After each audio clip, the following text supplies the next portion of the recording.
Hi, my name is Sage Turk, and 2 years ago, something big happened that would change my life forever. Despite being an active Mormon, Christian, and believer for over 33 years, I lost my faith in God. What I didn't lose was my happiness, my hope, and the curiosity to explore every facet of this crazy adventure called life. And like every adventure, sometimes we can use a little guide.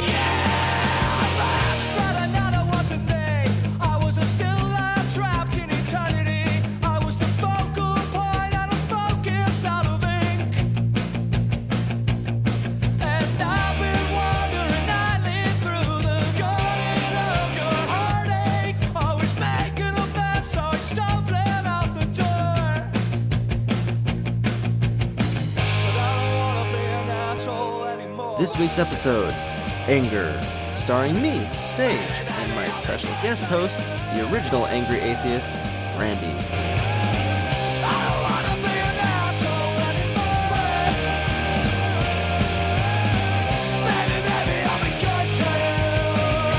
Infants on Thrones presents The New Atheist Guide to Not Being a Total Asshole.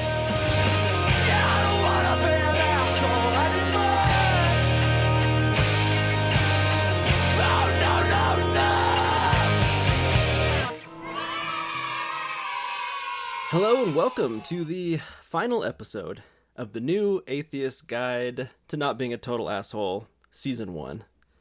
Season finale, if you will. Season finale? Is there going to be a season 2? Season finale. I mean, that's to be determined. Yeah. That's up to you, the listener. As always, I am your host, Sage Turk, and I have with me today, you just heard his voice, so spoiler alert, someone I'm very excited about. He's actually my most requested guest host of all time. My white whale, if you will. Ladies and gentlemen, it's none other than the original atheist asshole, Mr. Randall Snyder. Randy. Oh, man. Well, okay. First you started to build me up too much, and then you insulted me, so I guess you balance it out. Randy, I mean, I use the term atheist asshole with all due respect. Actually, I love that term, all due respect. Like, it gives you a pass. You can say anything as long as you start with, like, all due respect. With all due respect, you're a fucking asshole. Yeah. With all due respect, you fucking suck, and I think you should have been aborted.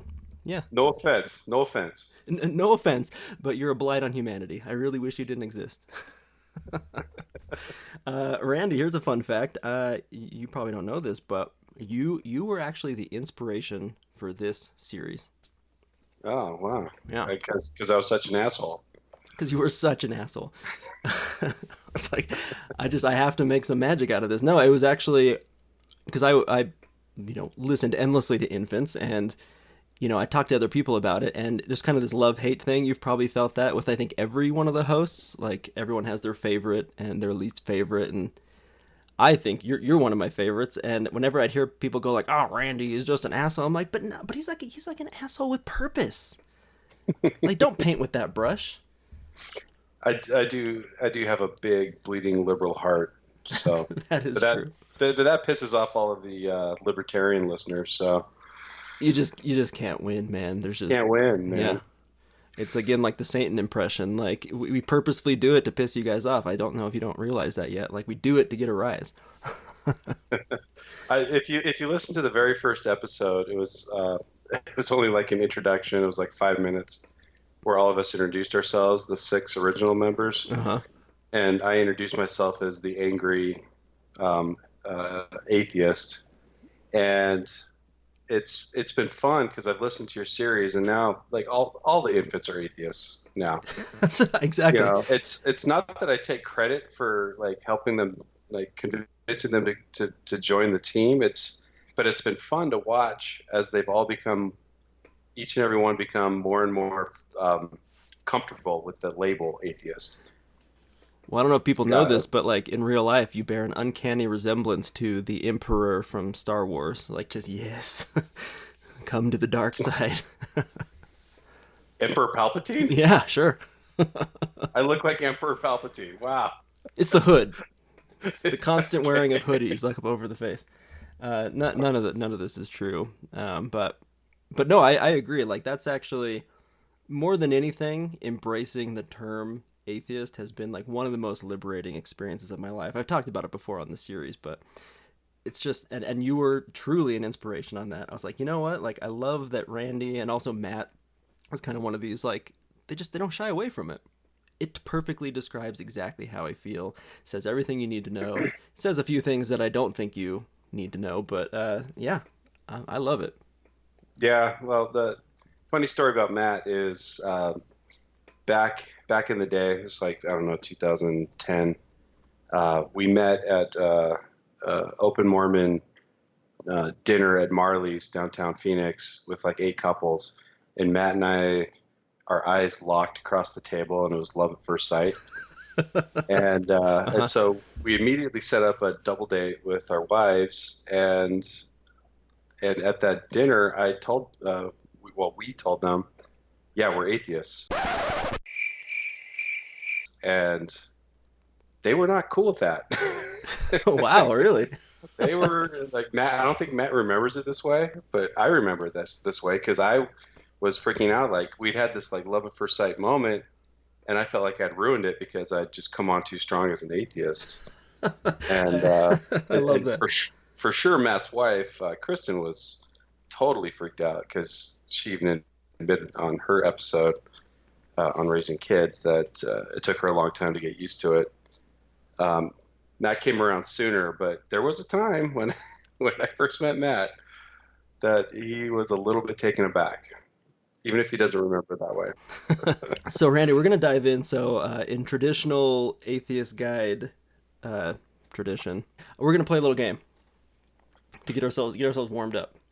Oh man, I hope I don't suck. It's okay. It'll be multiple choice, and you're gonna nail this. So, this is the righteous asshole game. So, as part of really my sort of revenge or my counterattack to people with this constant impression of like, oh, like atheist equals asshole instantaneously. You know, there's a lot of people that are like lauded for being like, cool dudes or righteous people that they are also assholes. So it kind of just it evens out the playing field. So I'm gonna give you a list. I think I have 4 of them. I'm gonna read you the description. I'll give you multiple choice, and you have to guess who the famous quote unquote righteous person was. That I'm describing. Sound good? Sounds good. All right, here we go. Number 1. What figure, whose name is synonymous with saintliness, ran ramshackle hospitals with a disturbing disregard for established standards of quarantine, pain management, and sterilization, instead glorifying suffering, quote unquote, while simultaneously mismanaging vast sums of money received through charitable donations? Is it A. Florence Nightingale, B. Florence Henderson, or C. Mother Teresa? Oh, fucking motherfucking Teresa. I thought I'd ease you into it. I knew you would get that one. Yes. So the Yeah, that was listeners, talk about a softball. yeah. So we start a little easy. So the listeners know. Uh, I have a little description here. So Mother Teresa, she's been accused by multiple independent sources of a multitude of, we'll say, just like questionable behaviors, although I'd use a stronger term. These behaviors include A, secretly baptizing patients on the brink of death, which might sound a little familiar. Yeah, Yeah, like Holocaust yeah, victims. Yeah, huh. in the temple. Yeah. That was after death. So most of these patients that were Hindu and Muslim, she would baptize secretly by putting a wet cloth on their head, asking if they wanted like a free ticket to heaven, and if they said yes, she would then quietly, it's like freaking Nacho Libre, she'd quietly say the necessary words so that their families and even the victim or the patient themselves didn't know what was happening. And she did this just like hundreds of times. Sometimes he's for fun. Yeah, just for fun. And then additionally, these aforementioned, I should say, hospitals, these were like incredibly shady operations. So although they were clean and supposedly run by nuns who were kind, the reports say, they were just woefully negligent when it came to modern medical care of like any kind. I mean, they wouldn't quarantine like very contagious No, patients. Like it was like kind of a horror show. no, there were nuns, nurses that came out and testified that they would use dull needles. She wouldn't put any money into the actual care, and it's because was a member of a very strict kind of, I don't know, uh, iteration of Catholicism, Right. where they, she believed that suffering was the ultimate path to God. Like that was the best way to get to God. Right. It's like the whole So flagellation thing. Yeah. yeah, self-flagellation. Yeah. And so she was given huge sums of money Yeah. because everyone believed that she was doing so much good when Yeah. she really wasn't putting any of that money. I don't know where the money went. Yeah, well, that's the mystery, and there's been like countless articles written on it. But really, that abuse of charitable dollars is the thing that struck me because when I was looking into it, there were accounts of, so she set up hundreds of like homeless shelters essentially, and there were countless numbers of these shelters that the records show that there was literally no residents. Like there was dozens of them set up in the country of Papua New Guinea, not a single person inside of these buildings. Uh, and in the case of Calcutta, which is her arguably like most famous, right, what she's Right. known That's for, what she's known for. Yeah. even though she received millions of donated funds, she wasn't ranked anywhere near the list of the largest charitable organizations in Calcutta. Out of a list of like 200, she's like number like 50 or something like that. So it's like, what is she doing? I mean, Letting all the patients die is what she did. yeah, That's exactly what happened. yeah. And perhaps her most egregious sin was that she allowed herself to be played posthumously by Megan Fox in the movie Teresa, Making of a Saint, Megan Fox. as Mother Teresa. Mother I shit you Teresa. not. Google it right Oh now. my God. Listening audience, look it up. It's the most awesome thing I've ever seen. Megan Fox, like one of the hottest women in Hollywood, is playing a gargoyle. I even looked up younger pictures, and yeah, she wasn't exactly a looker, but that's not her fault. Uh, No, One thing, and this that's not what I hold. That's not something I hold against her. I can't, yeah, there's plenty of other things.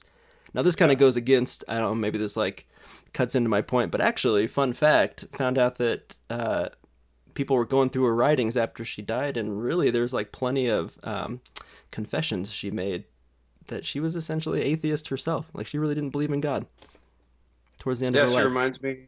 Who was it? Was it Glenn Close? No, it was Meryl Streep that played that really strident nun in Doubt. Yeah, yeah, Do you remember exactly. that movie? Mm-hmm. Yeah. So I think that was based loosely on Mother Teresa. Or American Horror Story season 2. I don't know if you ever saw that, but Uh, there's a character that's kind of based on that Glenn Close character, like a really crazy nun who's secretly sex crazed. We'll just assume Mother Teresa was secretly sex crazed. You heard it here first. yeah. Well, Meryl Streep, highly overrated, That's a controversial statement, Randy. We won't dive into that. pathetic, sad. Lame. Okay, we're gonna move on to number 2. Here we go. These get a little bit more difficult. We'll see. This next one.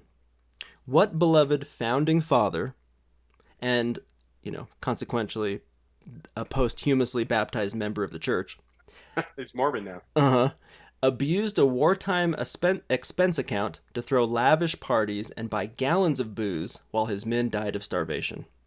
Was it A, Benjamin Franklin, B, Alexander Hamilton, or C, George Washington? Well, the only one that had men under him would be George Washington. So I'm going to go with George Washington. By process of elimination, Randy, you are correct. All right, so during the Revolutionary War, George Washington intentionally exploited an expense account to the tune of, get this, now we're talking the year 1776. In a period of 7 months, he spent $450,000. Oh my God, that's millions and millions in today's dollars. Yeah, that's about 4.5 to $5 million in today's money over 7 months. He spent, and this is again in 1776 currency, he spent $6,000 on booze alone, a sum that was roughly 75 times the yearly salary of a soldier under his command. He went on to Wow. spend 120 times the monthly salary of a soldier for a new saddle for his horse. And during this time, so here's where it really like the rub. During this time, while he was throwing himself, he would throw lavish. He threw a lavish birthday party. He put on these like really elaborate plays. During that 7 month period, 1/6 of the critically undersupplied American army died. So the entire American army, 1/6 of them died, most of them from starvation. That was the number one killer of American troops during the Revolutionary War. The food situation was so desperate that Washington's response was to send troops to New Jersey, which if you look at a map is pretty far away, to quote unquote forage for food. Well, he's got like top shelf liquor. Yeah, exactly. So he's putting on fucking cats, just drinking nonstop. Yeah, just like top shelf tequila or whatever it is. Nuts. Yeah. Well, this is something like coming out of Mormonism. Something that I really liked was that our heroes don't have to be perfect. This is true. Prophets don't have to be perfect. Right. The painting we had of Joseph Smith was he was just virtuous in every single way. He's glowing. Yeah. He's glowing. Like you know that picture where he's holding the scriptures, he's looking off into the distance. Yeah, it's beautiful. He's gorgeous. Like he's a gorgeous human being and he's so virtuous. And but once I got outside of that and I started to realize that people that could be my heroes like Martin Luther King, he was a serial adulterer. But that doesn't take away what he did. I mean, actually being true and honest to what the person was, right? Makes it, to me, it makes them more. What's sort of word I'm looking for? It makes them relatable. It makes them more relatable. Human. Yeah, right. Like I know my flaws, and if you just create this like perfect individual that I can never get close to, then I can never feel like I can do anything great. Oh man, I hated that. I hated that in the church where it was like it was so just like it was the unspoken forbidden rule. You could never talk about your flaws or your past sins. I hated that. However, right. I'm gonna test your theory. Our next couple of ones, I'm gonna see if, despite learning what they've done, do you still find yourself in these people's camp? Are you up for the challenge? No, I mean George Washington, I'm ambivalent about. So moving on. We'll see about some of these next ones. Oh, also, side note, one of the other options, Benjamin Franklin, he was also an insane pervert who wrote these incredible, nasty letters about his love for like old lady pussy. Have you ever read these? No, but have you seen Jack Black play him? on Drunk History. Yeah.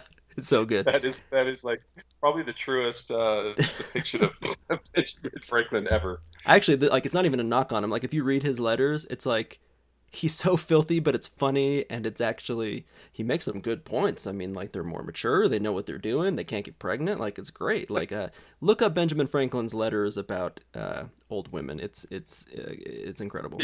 You won't regret it. You won't regret it. Okay, we're gonna move on. Okay. Next one. What famed American inventor was a strident eugenist who launched campaign after campaign to eliminate deaf people? Is this Edison? Okay, so we have A, was it Nikolai Tesla? Was it B, Alexander Graham Bell? Or was it C, Thomas Edison? I'm going with Edison. Oh, you are incorrect. No! That was a red herring because everyone knows Thomas Edison was a huge asshole. Yeah, the biggest. Yeah, he was a big ass. Like there's no denying Thomas Edison was an asshole, but Alexander Graham Bell, so it turns out he was like really into eugenics. So he served 6 years as chairman of the board of scientific advisors to the Eugenics Record Office. So 6 years. Oh. And he even spent time as the president of the Second International Congress of Eugenics, the organization which became the major model for the Nazi eugenics program. So super nice, right? So this is what kills me. He had this thing against deaf people. So in his ongoing campaign against the quote unquote deaf menace, Bell he personally convinced state legislator after state legislator, like it's something in like 2 or 3 different states. He got them to ban sign language in school, shut down schools for the deaf, and bar deaf teachers from teaching deaf students. Did a deaf guy kill his dad? I think so, like something. Maybe he just didn't like the funny way they talked. I don't know. I mean, so it looks like, so one of Bell's aims, like this is sort of the nicest thing that he could say about deaf people, is that they should become proficient in lip reading and thus could fully integrate themselves into society and not give away that they're deaf. He just didn't want to know that they were deaf, which coincidentally was the same goal, a wish that he shared with his good friend Helen Keller, who, if you want to be even more depressed today, I'm going to reveal to you, was also a humongous fan of eugenics. Helen Keller. Uh-huh. How in the hell is she friends with a guy who's anti-deaf people? I guess it was just something about being deaf and dumb. We're the worst. Hey man, this is just going downhill from here. Uh, okay. Alexander Graham Bell, the only thing I knew about him before all this horrific stuff you told me about him was, he got credit for inventing the telephone. True. Or was it the light bulb? He was Bell, so he was the telephone. It Yeah. was the telephone, yeah. And so, like, what people don't understand is, like, it's not one guy in his, like, lab in, the back of his house that invents a telephone. Right. There are many, many incremental advances that none of these people got any credit for before you get the final product of a telephone. Right. It's not like And then, it was like fucking smoke signals, and then all of a sudden it's like hamburger phone. Like we've got a wire, we've got right. dials. Like, I mean, come on, man. Yeah, and so he's just the asshole that beat out the other asshole that wanted to get credit for the whole thing, and he got credit for it. So, like, I already didn't like Alexander Graham Bell, Yeah, but now I really don't like him. Yeah, I mean, Jesus. atheists get like a bad rap for being assholes, but I think it's inventors. Inventors are the worst. Like, Yeah. isn't it like every '80s movie? Like the dad is like an inventor, but he's always just like this insufferable asshole. Like, come on, man, you shrunk your kids. I know, but with every famous inventor, the story behind it is how ruthless and cutthroat they were in getting the Right. patent. Right, yeah. It was literally just the guy that like got the patent first, and usually by screwing over the other guy. Right. Uh, yeah. So that's Alexander Graham Bell. I don't know if he's universally beloved, but I loved learning that he just wanted to kill all deaf people, except for Helen Keller, who also wanted to kill all deaf people or other people. So It makes no sense. they got along great. I don't know. Okay, here's one that was a bit of a this was a shock to me. So here we go. What beloved group of people who embody serenity and peace imposed crippling taxes on 98% of the population. They were brutal slave owners and would even systematically torture children for disobedience as recently as 1950.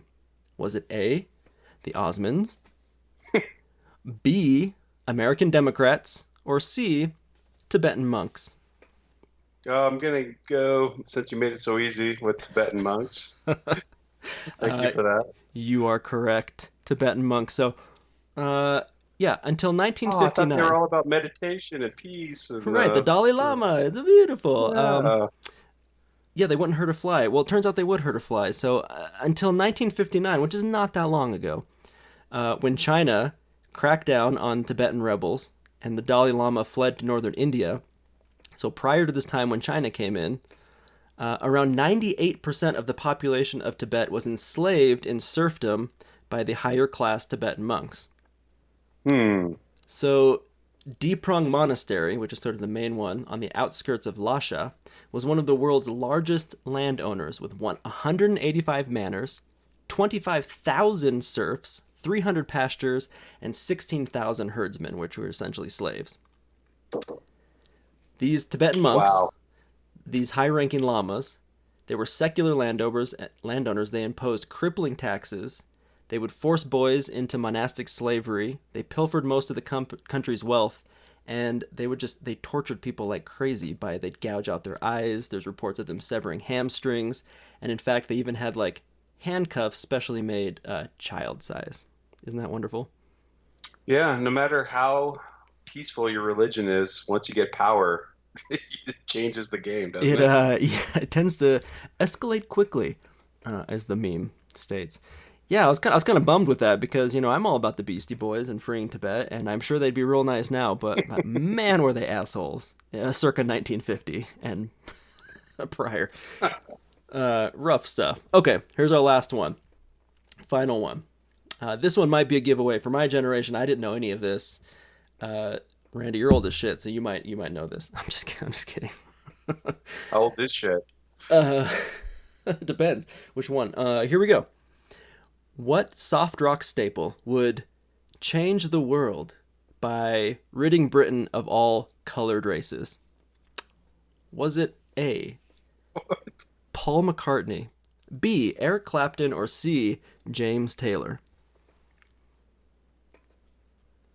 Would rid? Well, James Taylor's American. What did he want to rid? Was it Europe? Britain, yeah. Specifically Britain, Britain. of all colored races. So you had Paul McCartney, and who was the second one? Eric Clapton. Eric Clapton. Oh, it sounds something. It sounds too crazy for Eric Clapton, so I'm going to go with the Beatle. Paul McCartney. I'm so sorry, Randy, you're incorrect. Oh, who was it? It is in fact Eric Clapton. Oh, man. So you ready for this? So this gets rough. So after doing my research, I can safely say that Eric Clapton is perhaps the biggest famous asshole of our lifetimes, and that's including our current president. But he sang that song about his son falling out the window and dying. I know, and he did There's no tears in heaven. the soundtrack to Phenomenon. It's so beautiful. No, Eric Clapton's legendary guitar skills are only surpassed by his insane racism. So I'm going to read for you verbatim, and it's going to pain me to do it, but I'm going to read for you verbatim an onstage rant that he made in 1976, but that he has repeatedly refused to apologize for. I mean, there's record of him refusing to apologize as recently as like 2007. So he just he stands behind these words. And this is what he said. He says, and I quote, "I used to be into dope, but now I'm into racism. It's much heavier, man. Fucking wogs, man. Fucking Saudis taking over London. Bastard wogs. Britain is becoming overcrowded, and Enoch," he's referring here to right-wing UK politician Enoch Powell, "will stop it and send them all back. The black wogs and coons and Arabs and fucking Jamaicans and fucking word I won't say don't belong here. We don't want them here. This is England. This is a white country. We don't want any black wogs and coons living here. We need to make clear to them that they are not welcome. England is for white people, man. We're a white country. I don't want fucking wogs living next to me with their standards. This is Great Britain, the white country. What's happening to us, for fuck's sake? We need to vote for Enoch Powell. He's a great man, speaking truth. Vote for Enoch. He's our man. He's on our side. He'll look after us. I want you all here to vote for Enoch, support him. He's on our side. Enoch for Prime Minister. Prime Minister. Throw out the wogs. Keep Britain white." Wow. Man. Wow. Where was he during Brexit? Like, why did they utilize his celebrity? Maybe he's the reason Brexit happened. I don't know. Oh my God! What a wank! He's a wanker. Dude, he's rough. And there's more where that came from, but that was public on stage, refused whatsoever to ever apologize for it. And on top of it all, he had an affair, and he eventually married George Harrison's wife of 11 years, and that's just not cool, man. Like, you don't steal George Harrison's wife. Why was he given a pass? Like, why was he so beloved on MTV when I was growing up? Dude, mystery to me, I guess it's just he didn't have the internet back then. Holy shit. Like, yeah, he is insanely, You know what? yeah. You know what, Clapton? I'm glad your kid died. Your kid's better off without you. Fucking lock the windows, you wanker. You fucking tosser. You cunt. You're a fucking cunt. There you go, man. Yeah, get into it. British swears. Love it. Fucking tosser. Yeah, I don't know, man. Eric Clapton. So there you go. That was the righteous asshole game. So those are people and institutions that people have a shine for. And guess what, man? Nobody's perfect. Sometimes you're just like an insane asshole racist who wants to rid Great Britain of all brown people. Sometimes you like old lady pussy. I mean, hey, nobody's perfect. As long as you're good at the guitar. Dude, and he was fucking good at guitar. I mean, I will say that's why he got a pass. I guess. He could strum the strings, as they say. Okay, so got us a little warmed up. Yeah, you got me all riled up now, man. Yeah, good. I want you angry, Randy. That's the whole point. That's the theme of today's episode. It's anger. And now I want to ask you a question. Okay? So, the stereotype, the angry atheist, myth or legend? Actually, myth or fact. Myth or legend is the same thing. Well, like most things, it's more complicated. It's not black and white, you know. I think there's a lot of things going on with the angry atheist idea. First of all, atheists have some things to be angry about, I agree with and this. we'll get more into that later. But there are some things that we are rightfully angry about. I'll just throw one out there. Over 50%, I think it's 53%, according to Pew, of Americans. And you know what? Let's just preface this whole podcast as we're going to talk about the American experience, because this is a totally different discussion if I'm from Sweden. Yeah, if only we could be so lucky. No, totally. Yeah, this is Right. this is America through and through. Right. So we're talking about the American experience, which is the only experience I know. But I think it's 53% of Americans will not vote for an atheist candidate, even if 100% of their policies line up with their own. Right. It's just an automatic disqualifier. So we have things to be angry about. Right. Another thing I want to put out there is just as a preface to this whole discussion, because we're going to talk about discrimination against atheists, is I do not in any way equate this to sexism, homophobia, racism, those kinds of things, because those are things that you cannot hide. And those are things you don't choose. You don't choose to be a woman. You don't choose to be black, and you can't hide those things. Maybe you can hide being homosexual, but to a certain extent. So I'm not trying to equate that, but there are some interesting parallels, I think. Right. In the way that we're viewed. So first of all, yeah, we have things to be angry about. So yeah, we may come off angry at times. Another thing that I'm just curious, like that. Always, it's been in my mind, but it's like me growing up, I don't think I ever knew. Well, I'm sure I did know, but I didn't know that I knew like any atheists. Mainly because I'm hanging out with like Mormons all the time, but it's also like I didn't really know anybody. I don't remember any, I didn't know who Christopher Hitchens was growing up, but I still had that in my mind. Do you think you know culturally where this came from? Well, you knew about Korihor. You knew that atheist. That's true, and yeah, he turned out Nehor, Nehor, Sherem. I thought about naming my 3 kids Korihor, Nehor, and Sherem, but it's funny how 2 out of the 3 had the word whore in their name.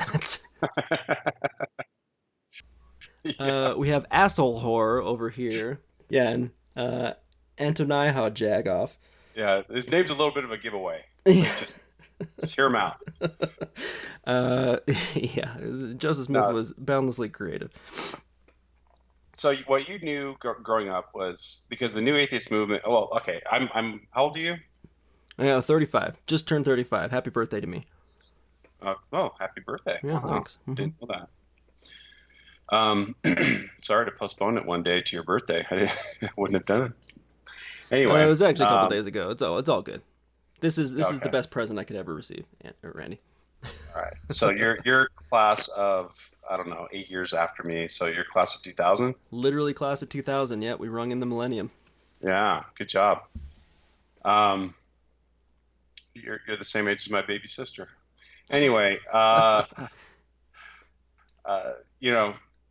even so, if you graduated in 2000, so in your 20s you were aware of the New Atheist movement, but I'm 8 years older than you, so I didn't know any atheists other than Korihor, Nehor, Sherem, who all were pretend atheists and admitted they weren't in the end.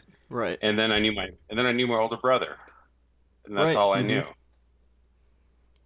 And so with the New Atheist movement, I think they've had some success in kind of making people aware that, hey, we're out here, we exist, and so I don't know what your point was with wanting to know. I guess you're saying you just didn't know anything about atheists. They're just like this other. Yeah, I'm just trying to think how it just seems so kind of universal that people just have that preconception. It's just like asshole atheist. It just kind of rolls off the tongue, I guess. But people just have this sense, and I guess I get it. I mean, it is the worst. It's the worst thing. I mean, it is the Well, antithesis of a Christian believer, right? well, think of it this way: like, what are the areas in these United States where they're most anti-immigration?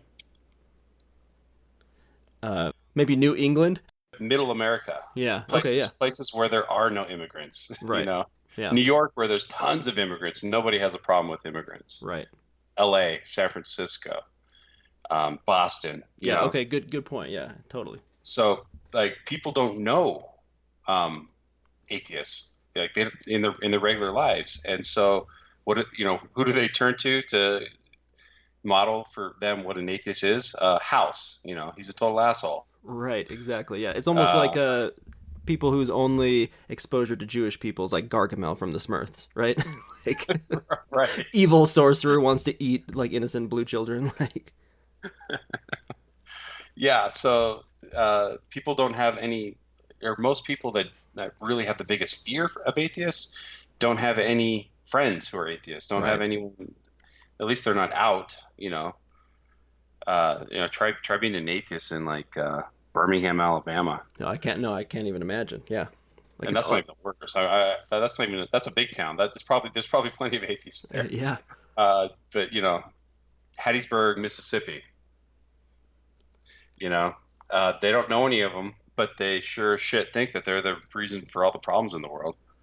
Well, and I mean, I remember, being Mormon, it's like you have such a superiority complex, and I think it goes along with like any belief system where you think you're right and everybody else must be wrong. And it's not just that you're right, you're happier and you're nicer, and all the good things are wonderful because of your religion, and anything bad comes from disbelief in Satan. And it's like if you don't have the religion, you must be like not just only are you wrong, but you just must be a jerk. And I literally actually I think believed that at a certain point that like you're nice, you're charitable, or you're like you're cool and you don't believe in God. Like that seems impossible.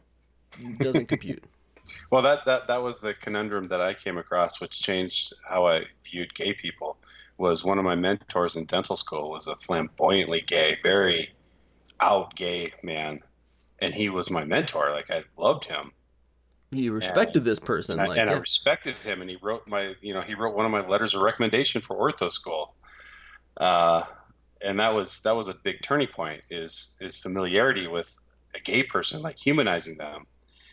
But the problem with religion is that they have calcified this as against God's will, no matter what. Right. So even if you get past this point where you realize that they're humans, right, yeah. Normal, nice people, it makes bigots. Now I'm starting to get into the things that make me angry about religion. But there's another thing that I think that I want to touch on that's going on with the angry atheist kind of characterization is I think there's a self-selection bias of people. Like if you're going to start a blog, if you're going to make yourself a debater of like Kent Hovind and Ken Ham, is that his name? Or do a podcast where it's about atheism. If the platform is atheism itself, then you're likely going to skew towards harsh criticism towards religion, and you're gonna go for the low-hanging fruit. You're gonna make fun of fundamentalist religion. Oh yeah, I mean that makes a lot of sense. It's like why it was shocking to me. I think the first time that I met, again, we'll go to like a gay person that was not flamboyant and was like completely what I would have termed like normal at the time, because it blew my mind because the only gay people I'd ever recognized was the Hollywood stereotypes or the ones that had the obvious affectations. And it's like, yeah, it's self-selecting. The asshole atheist, like you're not going to know a not asshole atheist because he's not going to be like putting it in your face, like they just don't care. Nice atheists don't lead with, "Hey, I'm an atheist." 20 minutes earlier. And at that dinner, we told them, yeah, we're atheists. They're just nice people, and there are plenty of people in the country that God just isn't present in their life. Like they don't turn to God for big decisions. They don't pray to him. They don't go to church. Right. But maybe if you press them, if you ask them, if you're a Pew surveyor, if you say, do you believe in God? They might say yes. But they don't lead with it. I mean, there's plenty of like people that are nice don't get noticed and they don't get associated with atheism. It's the loud Right. people that get associated with it. And I can And they're still, gonna oh, I was just gonna say, go ahead. and I can still like remember because it wasn't that long ago. Although I'm very quickly forgetting, but I can still remember like how visceral, um, and just sort of primal my sort of gag reflex was towards just the word atheist. Like it was one of those words I just like didn't want to say. Like it was so loaded with emotion, you know. So even though I was completely like I was like, I mean, I'm not atheist, but I don't believe in God or that there ever was a God or that there ever could be. But I'm not atheist, right? So I'm agnostic. That would Yeah, be nice. yeah. Yes. But it's like no, man, I'm motherfucking atheist. But I mean, that's actually where the whole idea of the podcast. It's this tongue-in-cheek thing. It's like, you know, it does just because you're atheist doesn't mean that you're an asshole, but everyone's gonna assume that. So now it's not fair, but we got to put ourselves like kind of in this position of like unwinding, disproving the myth of disbelief in God means that you're not an asshole. Because guess what, man, you can be a Tibetan monk and torture children. So who knows, Hmm. Yeah.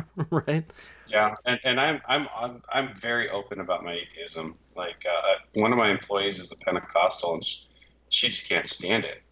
But I'm just super nice to her, Like, and are you doing it to I prove a just point? yeah. I mean, I'm just nice to her. Like, oh, your mom has cancer. I'll pay for your hotel to stay Wow. near the hospital. Not because Mm-hmm. I'm trying to make a point, just because like I know you can't afford that, and I know your mom needs you, and that's just a nice thing to do. It would be, I know you don't make that much money, and it's like I'm modeling. I'm not like intentionally doing it. This is just how I interact with people. Um, but the nice benefit of being open that I'm an atheist, like all my employees know that I'm an atheist, is that they can see that you know, um, like I know, like they can tell other people, "Oh, I know an atheist. He's kind of cool. He was a cool boss." It's And like, yeah. more of us need to do that. You go ahead and you buy somebody, you surprise them with like beautiful Christmas presents for their children, but you make sure you super emphasize that it's Xmas presents, right? Like just fill in the X. Well, I mean, it's a lot easier to text Xmas than Christmas, but Although I come to find out, and this is like here's a whole total like asshole atheist move, that the X just means cross, so it's Crossmas and just stands for Christ. So actually, it's like, well, shit. Now I'm gonna call it Qmas or something. as a believer, I didn't. That was one of my crusades. Oh yeah, Was, do not take Christ out of Christmas. they literally did it, man. Proof in the pudding. They X'd him out. No, man, it's Crossmas. It sounds like Christmas. It's not even insidious, but no, I So, love it. but so another point I wanted to get across was like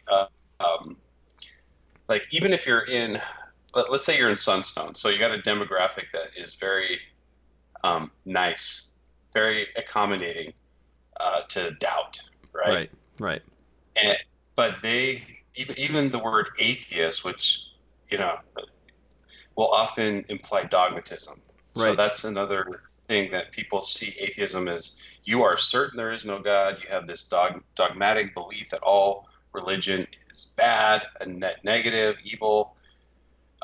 You're aggressive, you're unyielding, you're closed-minded, you're angry, you're. Right, yeah, exactly. No, it means you're on like a crusade. Like you wouldn't call yourself atheist unless you actively hated people who believe. Like Right. almost, yeah. When really what it means is, I just don't buy that. I don't believe. It's without belief. I don't. You know, Although you give me. one thing that I've been thinking about this too because I agree with you. It's I always feel like I need to or to sort of like get ahead of the arguments that I know people are going to have. So when I say like I'm atheist, and then I almost want to like follow it up with like, but look, I'm not saying that like I don't believe it's impossible in the realm of the multiverse that something like a god could exist, like I'm open to the possibility. Because I know what they're going to say is like, well, you've just traded like one, uh, Yeah, one I know like what you're saying. absolute belief in something. But the other thing too is that part of me now, I'm at the point where I'm like, actually, you know what? I am dogmatic about it. Like I believe as much in the possibility of God as I do in Santa Claus, legitimately. So like, why is somebody that doesn't believe in Santa Claus like looked down upon because they're dogmatic about it? So part of me, I want to give back to the atheists. Like, you can be dogmatic; it's okay. Just know that people think you're a dick. But Yeah, I just don't like dog. I don't like dogma at all. yeah, I mean, I mean, I don't necessarily either. But it's also like, hey man, if you want to be dogmatic and like really like lean into it and say, there's just I just cannot conceive of a world or a possibility in which this thing happens. Well, go for it, man. yeah, Do but I do your mean, but thing. where does that? It just doesn't leave you. I mean, it, when you like self-identify as atheist, like there's a few things that you can like reliably assume about other atheists is that they like science, they're pro Yep. science, they're pro reason, and things like that. But really, like then you get into morality, and man, I have met some really fucking asshole, misogynistic atheists. So atheism Yeah. doesn't like give you any like. There's no dogma there. It's Right. it's like there's no set of beliefs like these you have to like adhere to. Yeah, and that It's for me it's is why like I want to kind of like take it back because you're exactly right. It's like atheism only means it only goes as far as what it literally means. It means without theism. Like that's just it. Like it doesn't go any further yeah, than that without because you can be a wife beater and you can be a dick. You can even be anti-science and be an atheist. Like I know plenty of people that are just like, I don't believe in God. Chaos rules. Entropy is slowly winding the universe down to nothingness. And I think vaccinations are going to turn my kid into a half-gay frog boy with autism. I wasted an entire day of my life with an atheist who was anti-gay marriage. Right, man. Just a fucking mouth-breathing idiot, Yeah. And every group is going to have those people, It's like you know. you don't have to check every box on human experience. Like you can leave a few unchecked. It's fine. But even in just the word itself, it's a word that is associated with faith, and Right. it's a self-chosen label that it defines your spiritual orientation, and it's by nature negative. so Right, so exactly. just by nature of the word alone, you're going to seem as aggressive. You're it's like you're damned if you do and you're damned if you don't. Cuz it's like I can either embrace atheism, which I totally get is an unfair situation that you're put in because yeah, I don't want to like define myself in the negative, but also when personally, and I might be projecting here, but whenever somebody uses like one of the terms they feel is softer, like humanist or whatever, that always just interpretation for like, yeah, but I really mean atheist, and I'm also just kind of too chicken shit to admit it, right? Like, Well, I want to be nice. I want to spare people's feelings, and yeah, I'm a little bit conflicted about that because right, I like to be effective, but at the same time, it's like, how are we ever going to get rid of the stigma of just not believe? I don't agree with your metaphysical conclusions. right, That's not. That's it. That's the basic sum of it, and it doesn't mean I think you're stupid. I got to do this for Glenn. It's like I don't think that just because you believe in God, you're stupid.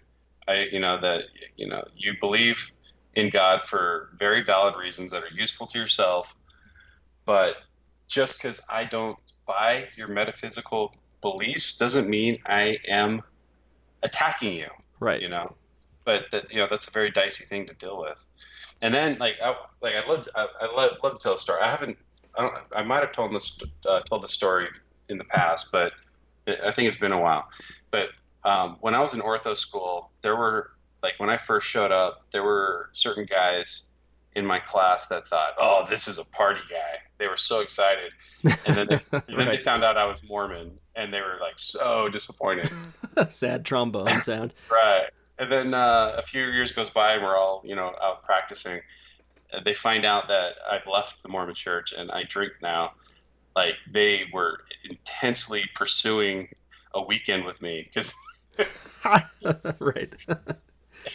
and this so I went to Vegas to meet up with some of the ortho guys and he's he's from Arkansas. He lives in Arkansas. So he was Southern Baptist, but his wife was Catholic, so he converted to Catholicism.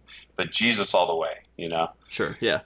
And so he asked me, you know, so you're not Mormon anymore. What are you? And I'm like, well, I'm an atheist. He's like, atheist? That's like a devil worshiper to me. And I'm like, you know, it's like it's such an incoherent thing, but like The in pendulum places, swung all the way the other direction for him. right? Well, in places where doubt is not okay, not like Sunstone, but like in the Deep South or in the Yeah. Mormon Church, your opposition position can be seen as Satan, you know. And Totally. Yeah. what's worse than that? Like, what is more threatening? What is more aggressive than Satan? He's trying to steal that which is most precious unto you, and that's another thing that we have to fight against. Well, and the crazy thing is, like, even if you came out and you were like, the way your position is, oh no, I do not. I'm an a-Satanist. I do not believe in Satan whatsoever. If I And don't they, believe in God, how could I believe in Satan? yeah, they go bonkers over that too. Like, you don't believe in Satan. Like, how could you? Like, we're just fucked anyway, Randy. So that's why I'm like, you know what? Atheism is the word. I'm owning it. One day, I was talking to Glenn about this. One day, I hope it's like queer or something, where it's like it used to be this thing that now we've taken over, and all it just takes is just keep using it, not being embarrassed by it, and people that are gonna be dicks to you because you use that word are gonna be dicks to you, kind of no matter what. I think so. I don't know. Yeah, Glenn was a little dubious that we could take ownership of that word and change his perception because of how the believers use it. You know. Yeah.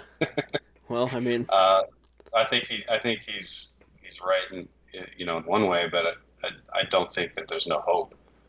well, I think there's like a generation or there's a group of people that will never change. But then again, I mean, I actually grew up in the South. I spent my childhood in Mississippi, and it's like there was a coffee booth I remember very clearly that was called KK Coffee with a K. And made no bones about it. It was just like no shirts, no shoes, no N words. You know, it's just like cool. Like this is still alive. But other parts of America have moved on, and I'm okay with that. Like you can't win them all. Yeah, yeah. There's a new podcast. It's like Serial. It's from like Serial and This American Life, where it's called S Town. Oh yeah, I haven't heard it yet, but yeah. It's pretty good. Shittown, Alabama, and there's a lumber company that's 3K Lumber. Yep. Yeah. And they're if a reporter asks them, it's because the three brothers' first names start with K. But that's bullshit. I mean, did you ever see the movie Green Room? No. Ooh, it's super good, man, but it's intense. So, do you know anything about it? No. So it stars it's this little band goes to the kind of outskirts of Portland. So it's like this little sort of ramshackle, no place town outside of Portland in the woods to go play a show. Turns out it's a neo-Nazi kind of headquarters, which by the way, neo-Nazis alive and proud in, you know, freaking Oregon of all places, you know. Well, they put their guy in the White House. Exactly right. Yeah. So this little band goes and they like play, and turns out they kind of rub some of the guys the wrong way. They see like a murder occur, and then they're basically like trapped, and they have to get out. And it's super good. It stars Patrick Stewart. He's like the head of like the neo-Nazi crew. Oh, great movie. Surprisingly like kind of brutal at moments, but like really well paced. Love it. Green Room. Anyway, it's like you can go anywhere, and yeah, go figure what people think liberal Oregon. Like, yeah, it's full of neo-Nazis. Like, you just it's the world, man. Like, so I want to talk a little bit about this idea of anger, because I think a lot of whether or not people are accepting of, you know, atheism is like a viable lifestyle and all this kind of thing, there still is, like you say, there's like this self-selecting thing where suddenly now, if you're a self-proclaimed atheist, it's like your anger suddenly takes on like a different flavor in their eyes. It's almost like now they're going to have that preconceived notion. So I find myself purposefully, like you said, like trying to be extra nice or do these things to avoid anger. But the great paradox here is, just like you said, there's a lot of, like, I find way more things to be like angry about now. So I kind of want to ask you, like, anger in general, comparing as an emotion, as a tool, whatever, how has it changed for you sort of pre faith lost in atheism versus like post. Were you an angry person? I mean, do you even consider yourself an angry No, person now? no, I don't consider myself an angry person. I consider myself a passionate person. So I was a Okay. passionate Mormon, and now I'm a passionate atheist. But I was talking to my brother about this. He had a joke because you put anger as a tool. Said anger is a tool. All atheists are angry. Atheists are tools. The math equation checks out, Right. man. Yeah, the algorithm stands. Yeah. But no, like you need passion as fuel for Yeah. to start a social movement and to see it through. Like just compare Occupy Wall Street with Black Lives Matter. I mean, there was a Right. lot more anger with Black Lives Matter, and Right. I think they've done a lot more. I mean, Occupy Wall Street's become kind of a joke. Right. Yeah. Oh, it reverberates further. I mean, I even think of like I think of just becoming ex-Mormon or ex-religious. Like I think if there's one unifying thread for each person that managed to make that plunge is like they had to feel it in their bones. They had to get passionate about it. Yeah, you need moral outrage Yeah. to do the work that it takes to start a social movement. Yeah. And so anger can be a tool. It can also be debilitating. And I saw that in my own life when Donald Trump got elected. I was just angry at everyone, Right. and I kind of went into a shell. Like I just couldn't deal. You know, Right. you could. Well, yeah, and I found myself. You kind of alluded to this. Like, I really don't. I don't want to ever be a person that judges someone based on their beliefs, or even necessarily who they voted on. But I definitely went through a period where it was so hard to separate the what they did or what I perceived that they What believed is versus what what is they were as a what is person. right? Well, what does this mean about our country? You know, Right. now, I mean, what does this mean about how we treat women? Like, immigrants. Uh, you know, Right. just it was like I was struggling to not hate everyone.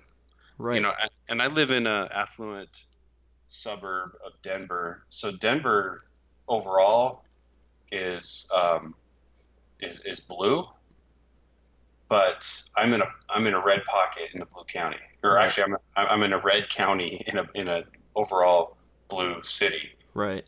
And so people that I see like at the grocery store, I'm like, Trump voter. Yeah, no, that's a Trump voter.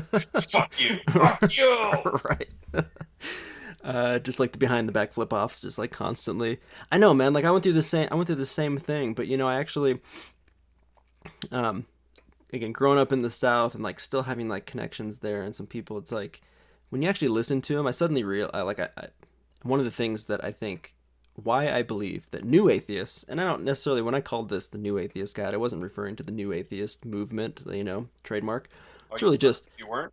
not Okay. necessarily. No, it's really the like just the idea of being a like freshly minted atheist, right? Not that it's a kind of like a new movement. It is the idea that I think there is a difference between somebody that was never raised with religion or always had that bend towards belief versus somebody who I think kind of like you was very hot and then very cold, so very much believed and then very much didn't because it's taught me so much about I step back in time and I see myself as a believer and I know that I had the same feelings just like those off the cuff feelings that I would have had about me now as I was having around somebody who voted for Trump or somebody that I know that supports X Y or Z thing. And I think I'm able to like move Yeah. through these phases faster because now I recognize it in myself. I gave myself a few weeks to like, you know what? I earned it. I'm going to throw a couple more birds. But now I need to get back to these are human beings. I know how they see me. I don't want to be that person. Like, can I be like a more empathetic human being? And that's something that would have blown my believer, days like mind that somehow lack of belief could lead to more like empathy. That was bonkers to me. Yeah. Well, you get less tribal. Like empathy. Religious people are really good at empathy within the group, but they Right. suck at it outside the group. Right, because Well, now you you're kind of have not to have an any other, right? right now you're not in any group, and Right. and you I don't can. even like other atheists. Like that's my No, problem. I don't. I seriously don't. Yeah. Uh, but now you can be empathetic even towards believers, Right. and that's this whole Glenn push with Jonathan Haidt, and I think it's good. And otherwise, actually, I mean, there was I have an atheist friend who was raised Catholic. He's a dentist, and he sent me this article, like understanding, like you have to understand the other side if you're going to be able to work with them. Right. But the problem is that they have these ideas that are based in religion, which makes them so they won't compromise. Right. Compromising is actually a sin. Right. Why would you compromise your virtues and your values that are based in God? Right. But I always feel like it's like the it's like whenever you see superhero movies or James Bond or anything, it's always like the supervillain, which I hate to put religious people in that box, but just for the analogy's sake, it's always like the bad guy, the Joker is like, you have to play by the rules. I don't have to play by the rules. And I feel like as an atheist, I'm constantly trying to like play nice and by the rules. Like, I'm going to listen to you and I'll give you like right, credit where credit's due. And yeah, sure. Like I'll compromise. And they're on the other side being like, nope. Like, yeah, nope. you're right. You suck. I'm right. And it's just like, come on, man. Like, But please, like, can we play fair here? Like in our discussion. yeah, well, how do you deal with a group of people that believe God is on their side and they're willing to play dirty? Yeah, Any, the means always justify the ends, right? right? Lying for Jesus is a thing. Right. Yeah. Uh, but at the same time, if you just out of hand, just wave your hand and dismiss them as idiots, then the game is over. Like you Right. don't even have a chance. So I think it's important to have the empathy of remembering that you once were like them. You once were a believer, Right. and understanding where they're coming from, and not dismiss them as stupid idiots. Um, Stupid, I think ignorant assholes. Yeah. it really is on us because Yeah. we knew what it was like to be on the other side, and we weren't going to be that way. Right. Well, and I mean, one of the things that, for some reason, the realization that has given me, I can think, the most sort of like mental stuff to work with, and I keep thinking about is the idea that like the church infantilized us so much in ways that we didn't even recognize. And that's one of the things I keep going back to. It's like I just have to remember, it's like I'm dealing with children, and it's not their fault, right? But it's like kind of these pampered, delicate, like children from the fucking secret garden, that we're told you can't go outside or the sunlight's gonna burn you, And No, it's like, they don't even know. They've been that's walled. why.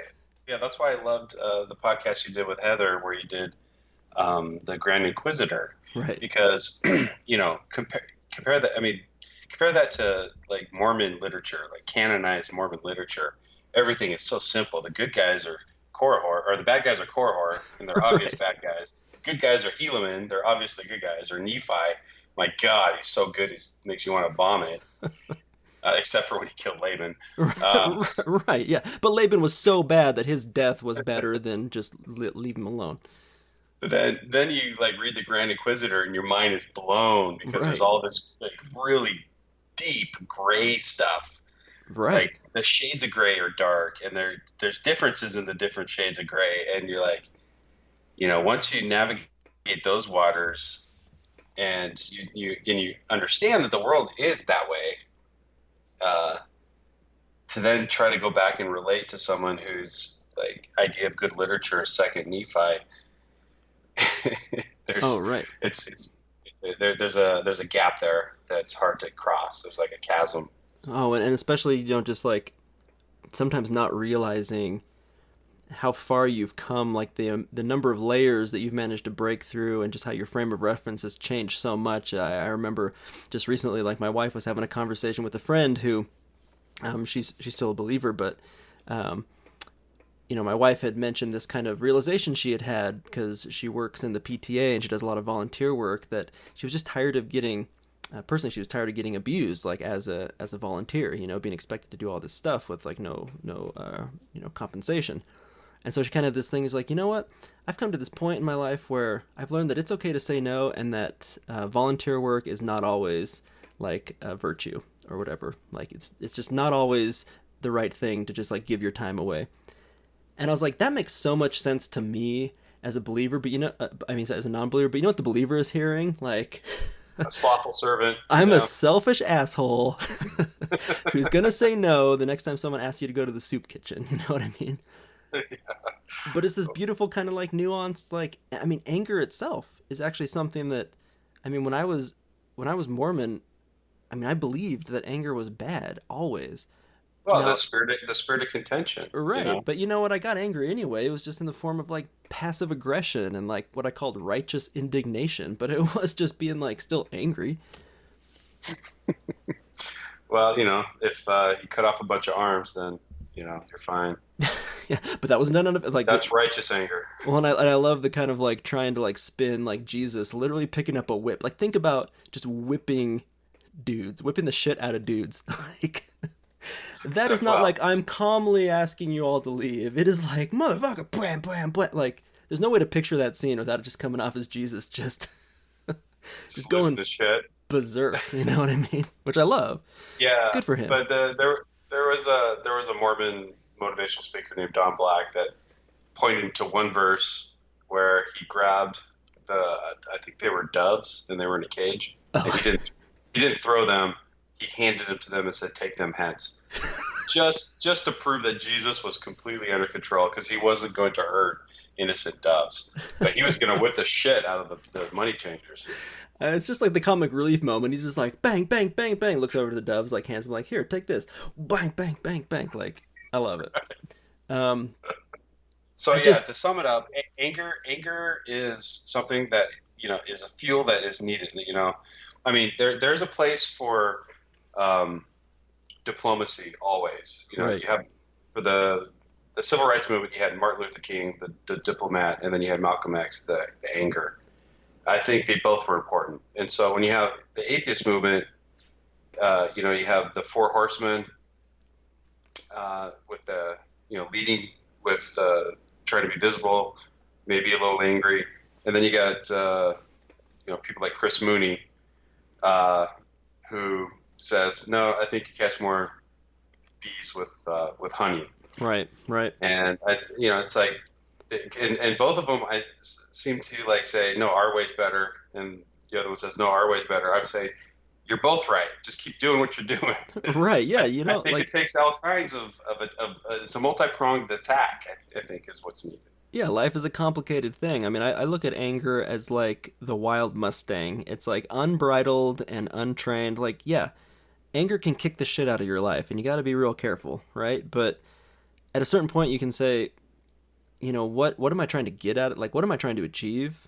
And being angry slash passionate about something can help you get there. And like, I especially think of people that are in this kind of like middle ground, like in like sort of like, they're in faith transition mode. And there is that thing of like, I know that people will look down on me and claim that I only did this because I was quote unquote offended, right? It's either I wanted to sin or I was offended, but I'm truly feeling like anger here. And it's, you know what? You should be angry. Like you were taken for a ride, man. Like it's okay, right? Yeah, there's things that really do demand moral indignation. Right. I mean, in preparing for this podcast, I learned that 40% of the homeless kids in Utah are gay Mormons. Yep. That's a shitty stat, Yeah. Yeah. and it's a direct, consequence of the way that the church treats homosexuals, how they view them. I mean, the fact that suicide rates noticeably spike during conference weekend is a fucking tragedy, and it's worth Yeah. getting angry about. In fact, this is the segue. So Randy, we're nearing the end of the podcast. Gloves come off. This is the season finale, and you know what? Like, I'm not an asshole in real life, but I'm willing to throw down and be angry tonight because I've got a list of things, and you might have put together a list of things, and I want to talk about what makes us angry, and we're not ashamed of it. Ready to go? Yeah, but I also have to preface this that this is a U.S. based thing, because if I broaden this out to the world, the list would be endless and it would be depressing Oh my god, I know. and horrific. I'm throwing out female genital mutilation I'm throwing out Catholic. Child soldiers or whatever. Yeah.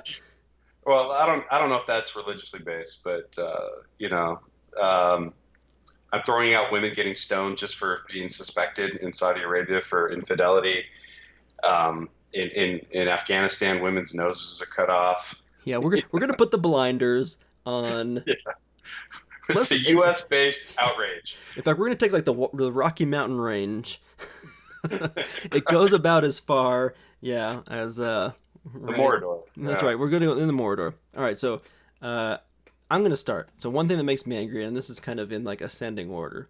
So I'm angry because just no matter what, I'm not allowed to express myself because I'm an atheist the same way that everybody else is able to express theirs, because anything I say has a slight and a bent to it, and it drives me nuts, and it's so mentally exhausting that I fucking every conversation have to think, how are they interpreting this? How can I change the way I'm saying it? How can I start from a place of like shared interest? It's like, no, motherfucker, I just want to say, guess what? I think the atonement is stupid, and it drives me nuts that you think that the fact that the Son of God had to be killed for some weird, insane, universal reason doesn't make you a sadist. Like, that drives me crazy.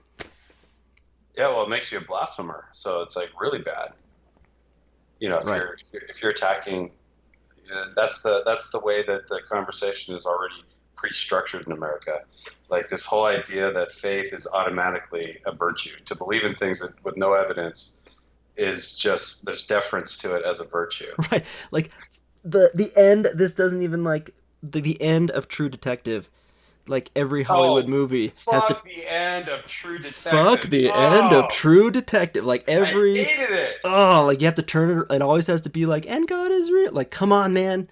It was the only thing that made your show good. Yeah, suddenly Matthew McConaughey becomes Korihor. Like, I knew it all along. Oh my God. Exactly right.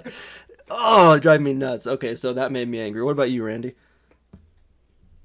It was really fueled by a fantastically produced 30-minute episode of This Week Tonight by John Oliver, where he created a church. It's called the Church of the Holy Exemption or something like that. This would be the place to insert the clip.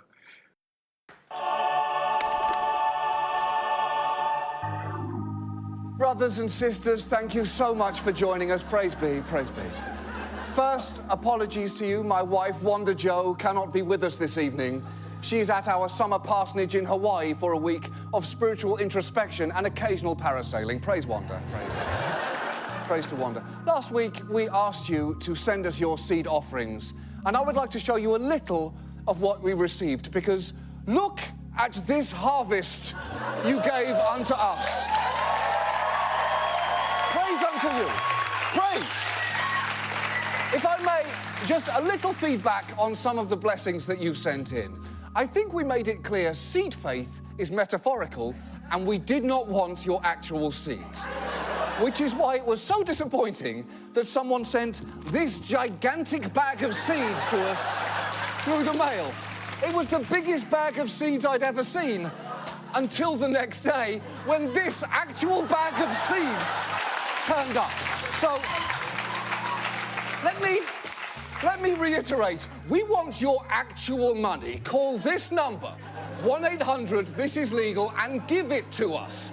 Do not send us seeds, and also, do not send us beef jerky, as someone else inexplicably sent in this week. Also, let me be clear, we want US currency. I should have mentioned that last week, because we have received currency from all over the world, including this $100 trillion bill from Zimbabwe. I was actually genuinely excited about this and was about to send 100 trillion blessings your way until I checked the exchange rate and found out that this is worth about 40 cents. So now I wouldn't even bless you if you fucking sneeze. Okay? But for those of you who have sent us US currency, great blessings unto you. We have received thousands of envelopes with thousands of dollars, some featuring heartwarming notes, such as this $5 bill attached to a letter reading, "Take my seed, you rat-faced bastard."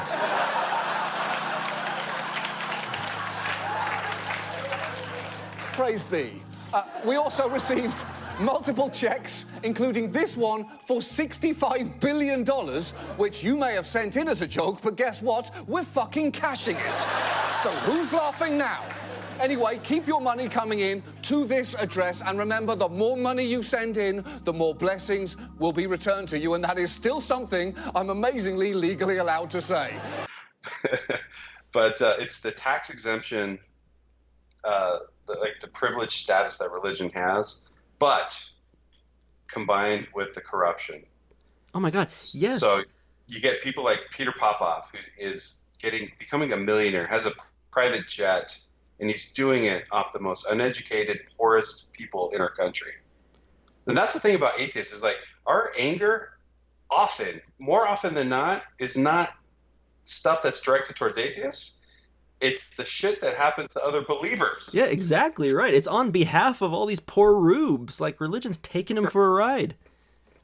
Yeah, and so like you have this built-in belief in Jesus, this guy who's charismatic, and then they got this fantastic doctrine called the prosperity gospel, where the more rich the guy that they donate to becomes, the more proof that he's, God has his back, and it's like this positive feedback loop. Oh, totally, yeah.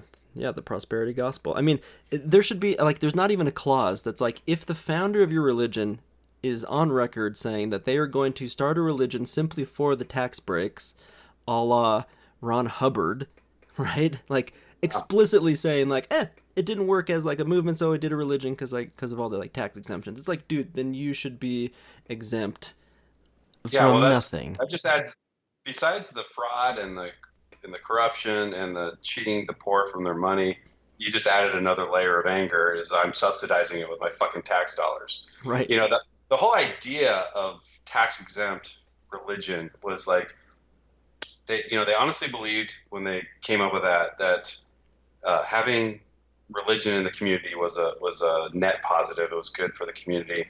Well, it was the only kind of, like, it was like the social club, like it was one and the same, Or yeah, and you have this like town vicar, and right. like he's gonna spend all his time doing vicar stuff. Right. Let's give him a break. But they never conceived of the megachurch, the Osteens and the Popoffs and the Pat Robertsons fuck faces. Or apostles making 180K modest stipends, right? Oh, that is nothing compared to these guys that I'm really angry about. Yeah, no shit, but I mean, I'm talking about the guys that have their own private fucking jet. Right. That by the way, I don't think, has there ever been a case of one of these guys, even though it's clearly fraud, like giving any of the money back to the victims? Like, does it ever work out that way? The IRS are a bunch of pussies when it comes to religion. They don't want to fuck with religion. There have been religions that have said, "Come and get us, IRS. Fuck you," and IRS doesn't do it. Yeah. They just don't want to. They don't want to mess with it. They have this incredibly infuriating privileged position in our United States of America culture. That makes me angry. Think of it this way. Even if you stopped paying tithing, you're still paying to the Mormon church out of your tax dollars. That's my political statement of the night. Like, yeah, especially if you live in Utah. Yeah. Like, which I do. So I'm still paying my 10%. In fact, it's worse, but that's a good one. In fact, that's my next thing on the list. I'm so angry, Randy, that I wasted so much money, and I just know I will never, ever get it back. And I try not to think of it, but like for a long time, I hated tithing no matter what, but like I would let my wife do it. I just never wanted to see the slip. I didn't want to know. It was out of sight, out of mind. It was the only way I could like stomach it happening, because that was my money, man. And it like makes me so mad when I start to like tally up and just it's like, my money and I want it now. And what did I get for it? Like, I was paying like a membership to like the world's worst country club. It's like I scrubbed toilets for my 10%. Like, dude. Because they fired all the janitors. When I was a kid, there was janitors. I remember the janitor. Dude, he was annoying. We would do the box projects, and he would just corner us and suck our life force out of us by talking to us. Dude, so yeah, I remember that we had janitors, and now it's like you pay tithing, and if you're really one of the in-group, you're going to, like, once every few months go clean the the ward building. Dude, I mean, yeah, I'm paying tithing and I'm like neck deep in like 6-day-old like tampon stench like in the bathroom, and it's just like, God damn, you guys, like, Thanks for that. dude, it's just always, every time. Oh man. I don't Okay. know. That doesn't make me too angry. It's fucking it's gone. It's water under the bridge Man, for me. I So that could have doesn't get built me a too bridge. I could angry. build a But cool bridge in my front yard just for no other reason, just to say like I didn't spend this on tithing. I built a bridge yeah. over the grass of my yard so I could get to my garbage can easier. Let me make you more angry. Is if you invested that money with compound interest in 40 years Don't, when you're ready to retire, Randy, don't, that would be your nest egg. don't. Sorry. It would have just, yeah, without any other effort, like I would have a retirement plan. Right. Just that easy. All Fuck. right. My retirement plan was I was supposed to become a general authority and make like a 6K figure. Like, come on, man. Well, you think that's all they get? Come on. Yeah, no, I mean, no joke. Just I'm all sure, the pussy, man. Just they're drowning in it. Yeah, it's a free pussy riot, but it's anyway. So my next one is I'm choosing which one. I don't know. I have five. I'm not doing them in any particular order. But next one is that it makes my relatives bigots. Yes. And Oh, that yes. annoys me. Like there is no reason. I have the sweetest little sister, the sweetest little brother, the sweetest father. My mom's dead. She probably was hate gays, but those other three, like they don't have a bigoted bone in their body, Right. They're not but built they for are it. mandated from their leaders to be bigots. And I think there's a shit ton of people in fundamentalist Christianity out there in America that wouldn't be bigots otherwise. Dude, it makes me so mad. And the thing that, like, the extra layer of it, and this also makes me mad. It makes me mad at myself, but it's like, I'm with you. I hate that it makes people that I love believe such shitty things about other people. But it makes me mad that it also puts me in a position of, I just can't help it, judging them for not, like, taking the moral high ground like I did, and I consider myself like I was in that place, and eventually I said enough is enough. And I hate that. I hate that, like, I have this little thing in the back of my head that's like, I can't fault them because it's their religion and they need it. But at the same time, I'm like, also fuck you, though, because I managed to do it, and I'm not that special. Like, Yeah, I'm close with my little brother, and I've been able to kind of chip away at that a little bit. But I'm not that close with my sisters, and the shit they post on Facebook just is crazy making. And I don't like, my anger isn't as much. I mean, it is a little bit, like, for the stuff that you said, directed at them, but it's mostly directed at the brethren because they fucking won't let this go. they won't let it go, and it's just like, you know what? It would take so little.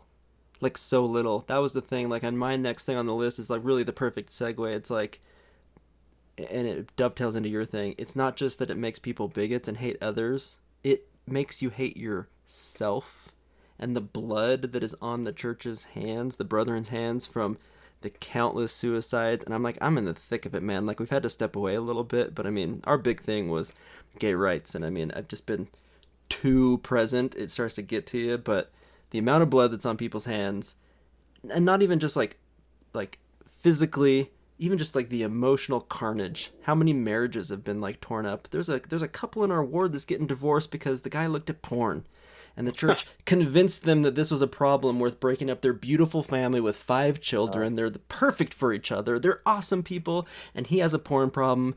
The church forced him to like parade it around, even though technically it's not the church. It was like the whatever, the like Sons of Helaman. But whatever, man. Fuck them.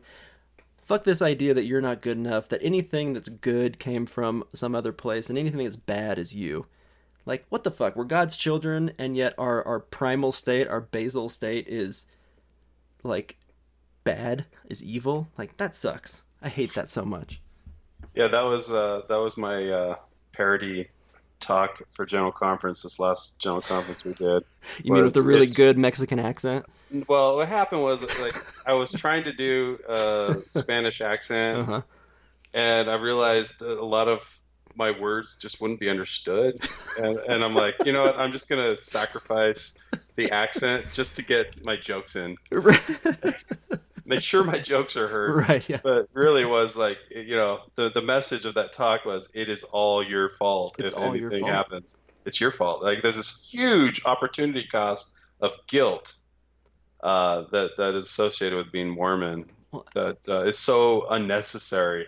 well, and again, it makes me so mad that it would cost literally any one of these 15 assholes so little to literally just over the pulpit just fucking once to say, "Hey, gay people, you like it's okay. I don't understand. I don't have an answer for you, but like it's like don't kill yourself, please." Or, It, hey, mixed faith marriages happen, and you know what? You can make it work. Like yeah, that's like like 10 words that would solve like a ocean of misery, and they just won't. They won't fucking do it. yeah, Holland, like just mean what you say when you say big tent. Right, yeah, You know, just you get exactly. this whole talk on big tent, and every policy ever since then has shrunk the tent.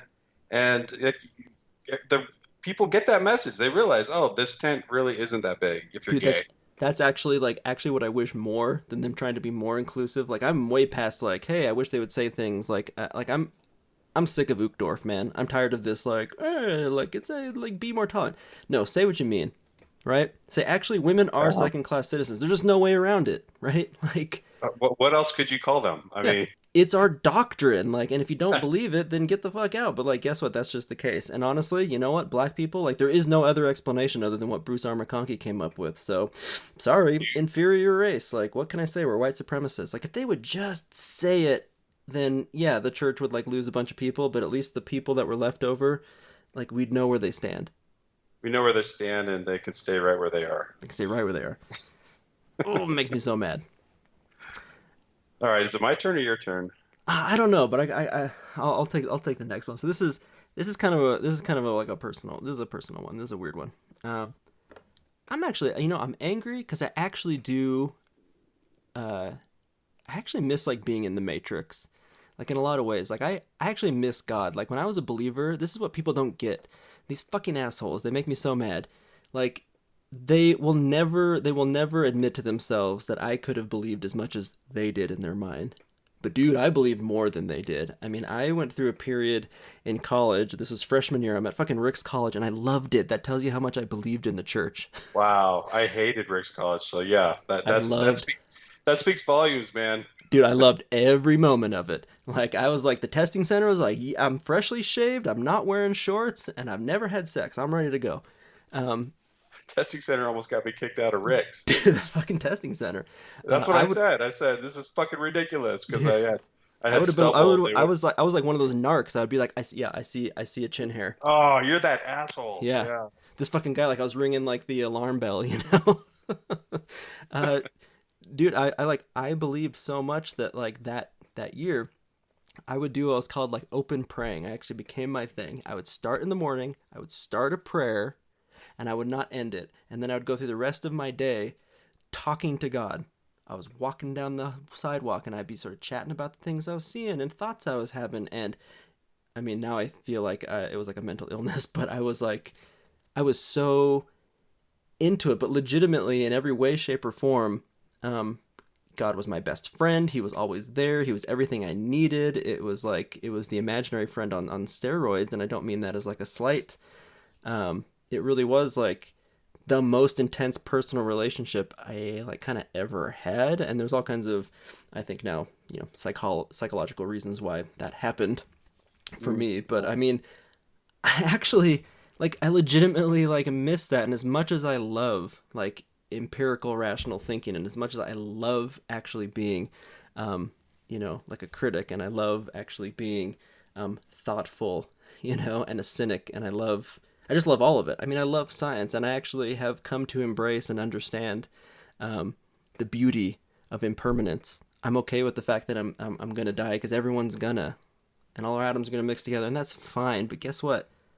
I like actually miss my best friend, and I'm fucking pissed off that he didn't abandon me. He never existed. Like, that freaking sucks. So that makes me mad. I actually miss That makes God. you mad. Yeah. Yeah, it's like, why don't we have existential crises about 1972 when neither of us existed. Right. Well, We didn't like what Mark Twain said. I didn't exist for billions of years. It didn't bother me none then. yeah, exactly. Yeah. Uh, but it's still hard because now I do exist, and I don't know. My biggest fears aren't necessarily the ceasing to exist. It's my biggest fear is leaving those that I love in a bad situation. Yeah. No, same. And Glenn's answer to that would be, well, but you'll be dead. You won't be capable of being, worried about your love. It's like, yeah, but I'm alive now and I'm capable of abstract thought. Yeah, that's exactly right. Yeah. Through some incredible fluke in the universe, I can actually ponder this, Glenn. I Thank know you. it's fucking crazy that like we are the one part of the universe that we know of that is capable of Right. contemplating itself. I mean, talk and like you said earlier in an earlier podcast, and we're white, and we're in America, and we're male. I Right. mean, that's a fucking lottery, man. And I've got some spare time on my hands. I can think these things. Like Louis C.K. said, it's not that white people are better. It's just definitely better to be white in America. Right. White people that like what's the bit like white people are the only ones that actually would ever want to step in a time machine because you can go back to any point in history and they're like Oh yes, we have your a table here for you. Black Exactly. people are like anything before 1970. No, I'm not doing that. Fuck that. No, thank you. Yeah. No, All right. exactly. Yeah. Okay, so what about you? So I guess the rest of mine are kind of political because this whole thing is like I have no problem with like the religious people that aren't dogmatic. Right. It's dogmatic religion that is that I see as my enemy that makes me angry. Right. Um, and here's one of the reasons is that they will like take their ideas, whether it's political or social, and it's as if they've dipped it in the river Styx of religion, So and it's it is untouchable. holy Yeah. and untouchable, and you cannot. There's nothing you can do with it. Like Yeah. the discussion is over, And and that there's not even the Achilles heel. They fucking dip that thing. Like yeah. Well, it's they take it impervious. with one hand, they dip it, then they take the other heel and they dip it, so there's no Achilles heel.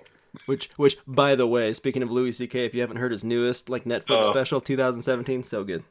yeah, you should put that in there. It's like what I take from this is it's never fucking enough for my kids. Right, as a parent. Achilles gets shot in the heel, and he's like, "Thanks, mom. You ruined everything." Dude, I not only am I pissed off at again, this is like not only am I pissed off as like religious dogmatism, partially because I was there and I know how bulletproof they feel they are, but the other part of me again is like it goes that one layer further where it's like I used to like this is a bad analogy, but it's like Star Wars fans who would like make excuses for the prequels. It's like, no man, if you're a fan of this thing, then you ought to be pissed off that somebody's dragging it through the mud. And if you're a religious person who's like, well, I'm not like them, like I'm not religiously dogmatic, but you're not saying anything about it, you're like, well, they're calling the shots. So sorry. Like you're part of that fucking camp, and that's like I don't want to feel that way about somebody because I'm like, yeah, you're just living your life and you're being cool, but you're also not standing for anything, and that drives me nuts. Yeah, but some of these ideas that they dip in the river are insidious ideas. Like homosexuality is evil. It's a sin, and they dip that in the water, and you're like, okay, tell me. I have yet to hear a cogent argument for why gay marriage is a bad thing for society. Right. They always end up going back to God says so. Right. And then what do you do with that? Sexism, misogyny is codified in these religions, and it is dipped in the river. Right. Like there's no way to compromise with that. Abortion is all bad. Well, and But it's, ultimately, the like it's so hypocritical when you're basing this off of the idea, the American, ideal of like religious freedom when it's truly what they're saying is like, yeah, I'm basing all this off of like beliefs, but only one. It's this version, in fact, just one version of one religion, like Christianity, right? I mean, it's crazy making because it's like, yeah, true, like it should be totally legal as it is currently to oppose gay marriage. That's fine. But the fact you can make laws about it when the only argument is truly like, well, I believe that well, it's like metaphysically wrong. Well, and religious people always love, or fundamentalist, dogmatic religious people always love to go back to the founding fathers Right. and what they wanted. But what the founding fathers realized is you cannot have religious ideas that are only backed because they are religious in the arena of thought and Right. the idea is that otherwise you're just going to have whichever sectarian group wins is going to be the tyrant. Um, and so like it's like I have no problem if you think something needs to become law, but you gotta fucking back it up with something other than because God said so.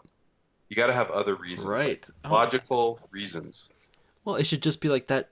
That should just be code. It's like, okay, cool. You said because God said so, so that goes into the tabulation of, all right, you're one of like 2,000 world religions. Cool. So like, we'll put you over here. Hey, what does somebody else from literally any other religion say? You're cool with it? Okay, that goes here.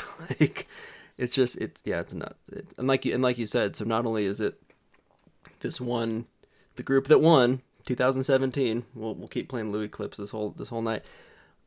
But then you also have a belief set, which is what atheism is, and it is vilified. You are truly like unable to you could never hold a position, an office in politics as an atheist in America in 2017.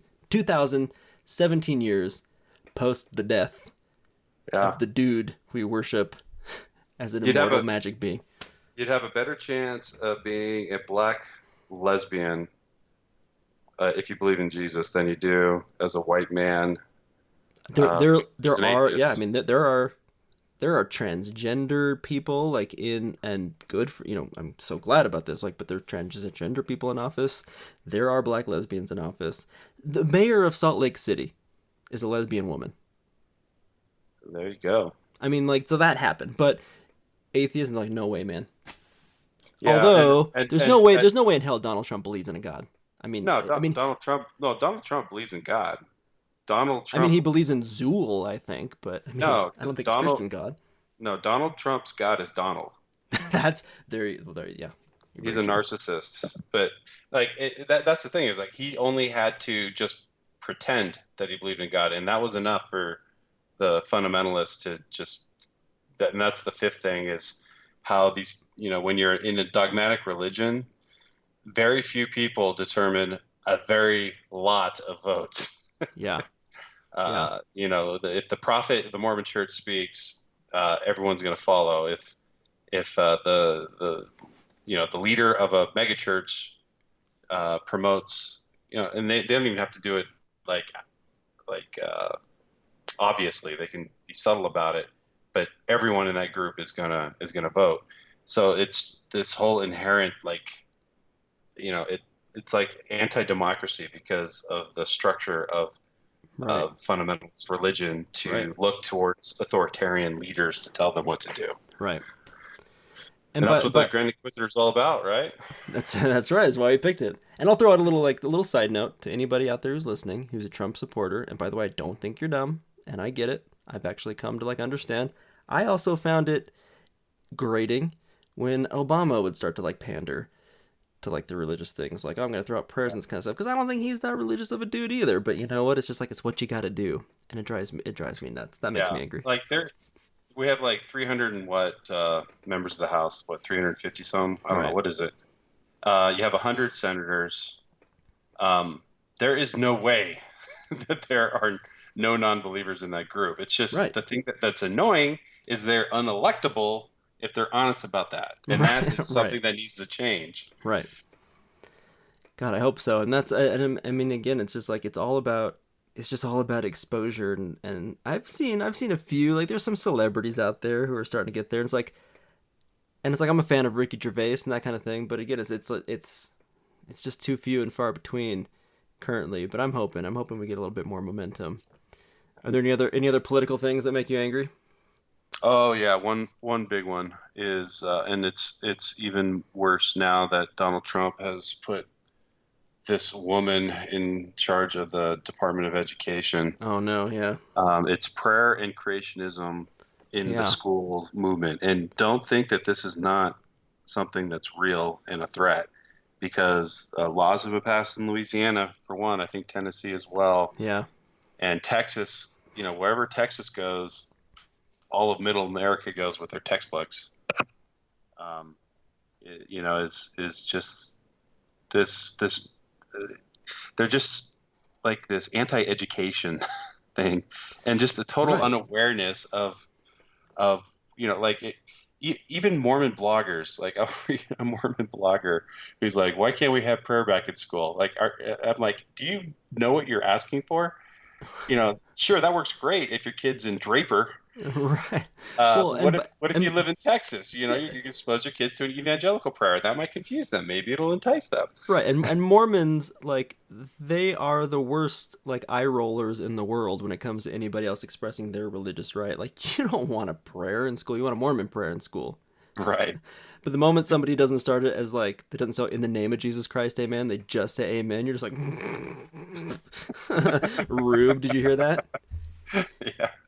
And there's nothing wrong with if Christian groups in school, but it's got to be an opt-in thing, not an opt-out. Otherwise, you're singling out kids. Sure. Well, and I'm actually reading currently right now The Greatest Show on Earth by Richard Dawkins, who, by the way, I had this impression of Richard Dawkins being this, like, such an asshole and this combative person, and what I didn't realize is that he's essentially like Bill Nye the Science Guy, just always about, like, evolution. Like, his whole shtick is trying to make it approachable and understandable, and yeah, every once in a while he'll throw a jab towards religion, and some of his books are strictly about it, but that's not really, like, the theme. And reading through this, he calls those that don't believe in evolution, he's like, they shouldn't be able to, like, get this past. They're history deniers, and that should just be the term.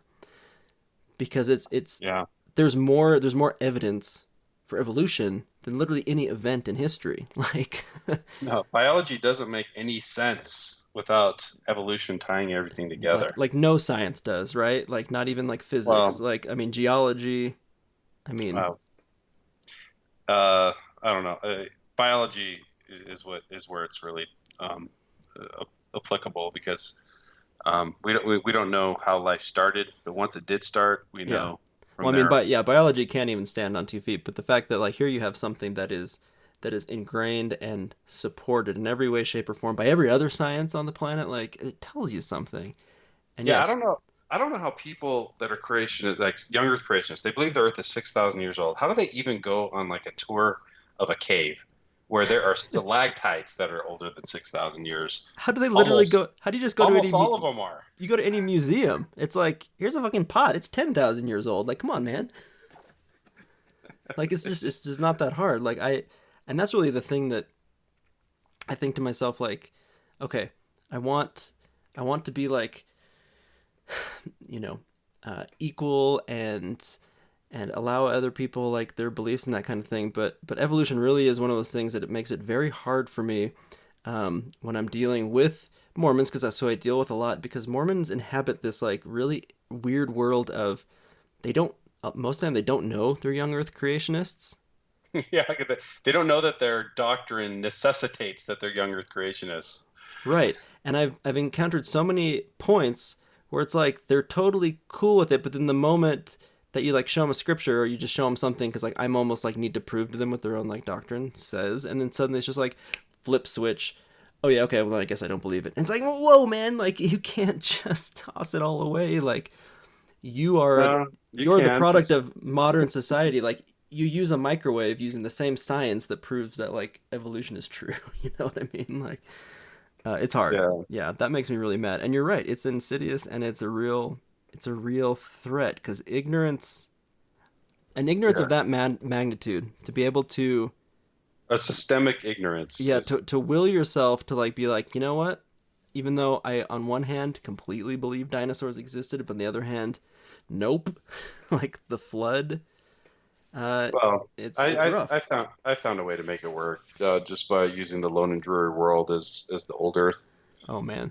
and the Garden of Eden was 6,000 years ago, kind of plopped on the planet. Oh yeah, no. I had So tons I had tons of ways to make it there's work. yeah, there's ways to make it work, and there's like channeling my Jonathan Haidt whisperer slash Glenn whisperer. there's lots of valuable, useful reasons for people to make it work. But you know, fine, do that thing yourself, but don't fucking try to bring it into the classroom. Yep. Yeah, yeah, I totally agree. So I only have I have two more. How many more do you have? Oh, I'm done. I think Okay. I did 5. So I'll do my 2 in a row. So my first one, I'm angry at legitimately asshole atheists. I'm just gonna throw it out there. I mentioned it before.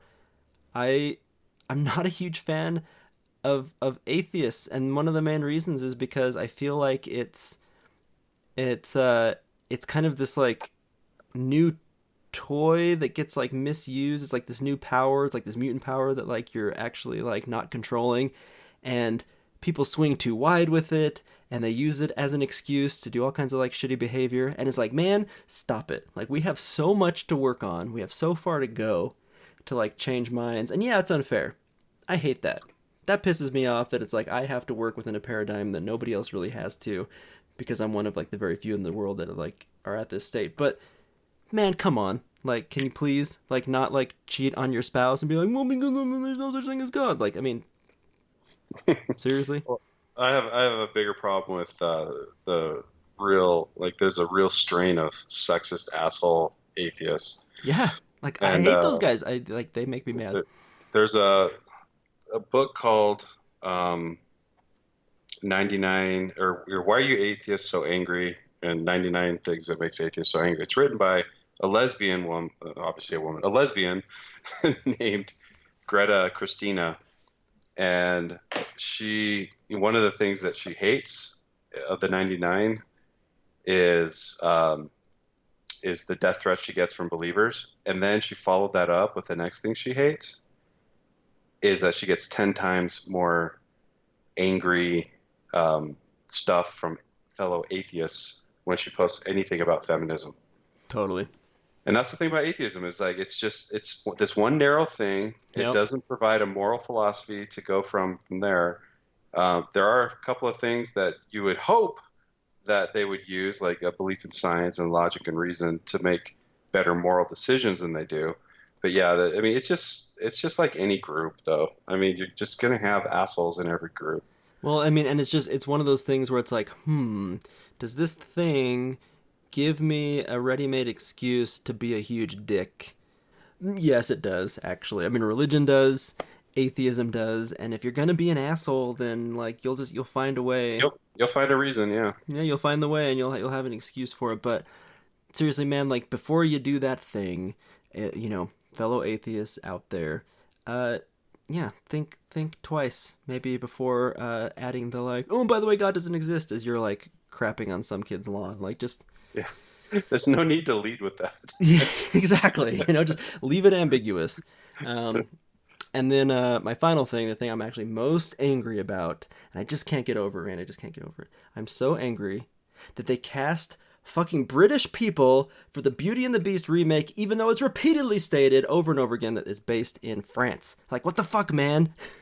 Yeah, it's like one of those weird movies where it's like actor by actor, they make a decision of whether they're going to do a French accent, a French English accent, or if they're just going to go full British. Right. And you're like, well, what world is this? Like, I got the candlestick guy. He's got a really strong French accent. And guess what? If you're gonna do that, it's not like you're setting this in like Game of Thrones mystery world where like sure people speak British accents. No, you actually say, and you add new plot elements that we are in France. I was born in Paris, says Emma Watson in her British accent. It's like, fuck you guys, I hate you. Randy, it's been super fun, man. Thank you for being on my final episode. I hope there's more one day. Yeah, me too. I hope this isn't total shit. And I hope we haven't been too angry and mean towards religion. It's, I don't even know, like, I don't even think that there is one general definition of religion.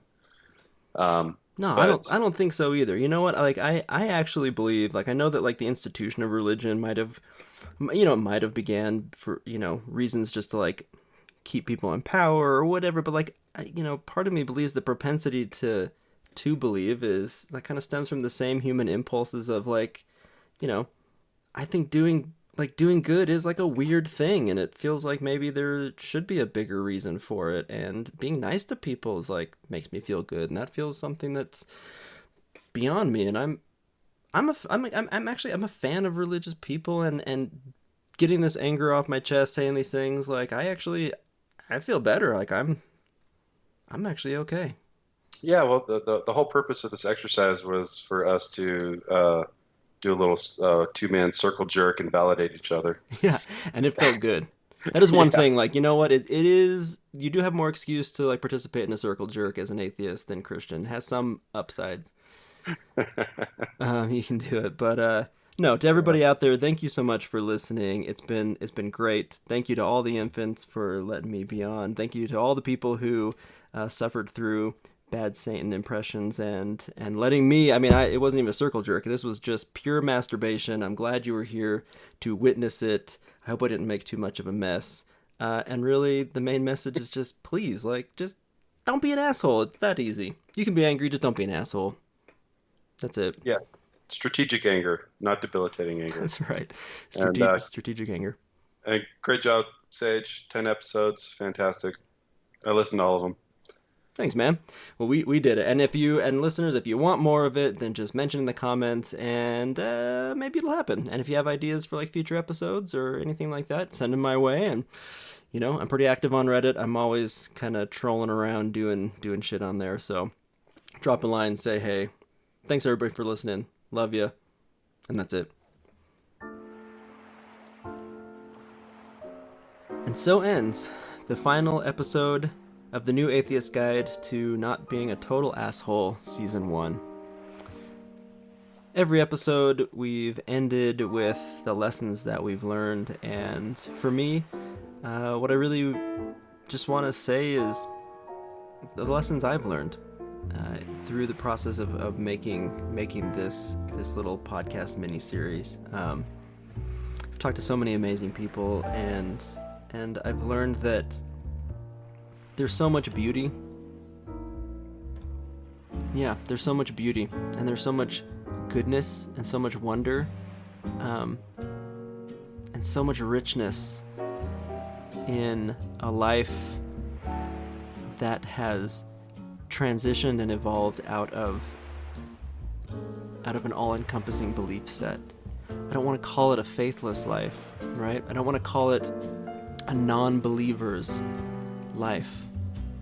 But it's just that now I exist in a world where I'm free to allow belief in something to wither and to remove it from my life if it isn't supported by the things that I consider to be evidence, or the things that I consider to be valuable. And I can let it bloom and turn into knowledge, and knowledge in a way that I never knew was possible before. Knowledge that I can feel comfortable if it's challenged. Knowledge that can be ever changing and shifting, and knowledge that really I feel like I've earned instead of just felt and was given to me by somebody else. And I'm so grateful for all of you.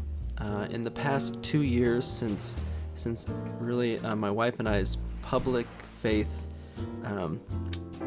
transition and resignation from the church, the outpouring and the support, and even like the constructive criticisms that we've had, like it means so much. We are such a small community, and we are such a small little blip on the radar of humanity, but I do believe that new atheists, that post-Mormons, post-believers, post-Christians, post-JWs, Muslims, all the rest are some of the finest people on this planet. And it hurts me, it pains me to think that the impression, the stereotype, is that somehow all of you beautiful people are evil, or duplicitous, or strange, or we're strange in a bad way. We're strange in good ways. I love all you guys, and I'm so grateful for the support you've given. Grateful that you continue to listen. Grateful that I have this short little time on the time scale of the universe, to have my voice go into a microphone and then into the earbuds of those of you that are listening. Because who am I? Why should you listen to me? And why is this thing even happening? Well, I'm a fellow traveler on this spaceship. And I hope each and every one of you listeners truly recognizes how important it is and how special you are to have gone through the things that you've gone through to be here now. You can make a difference. Your story is important. And I hope that you'll take the initiative to make sure that those stories don't get lost. This has been Sage. Thank you for listening to the New Atheist Guide to Not Being a Total Asshole. And maybe we'll just see you next season. Bye.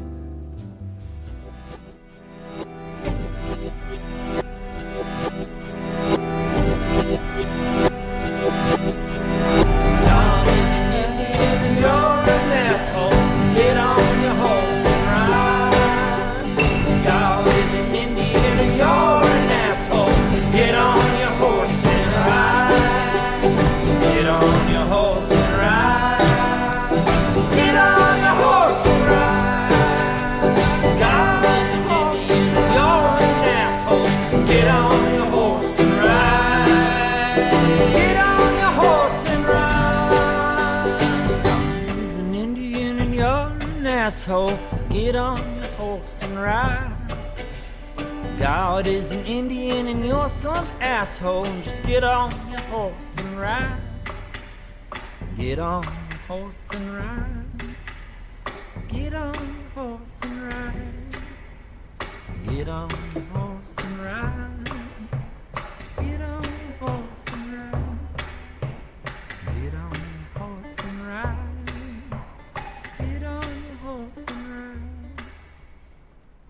Thank you for listening to Infants on Thrones.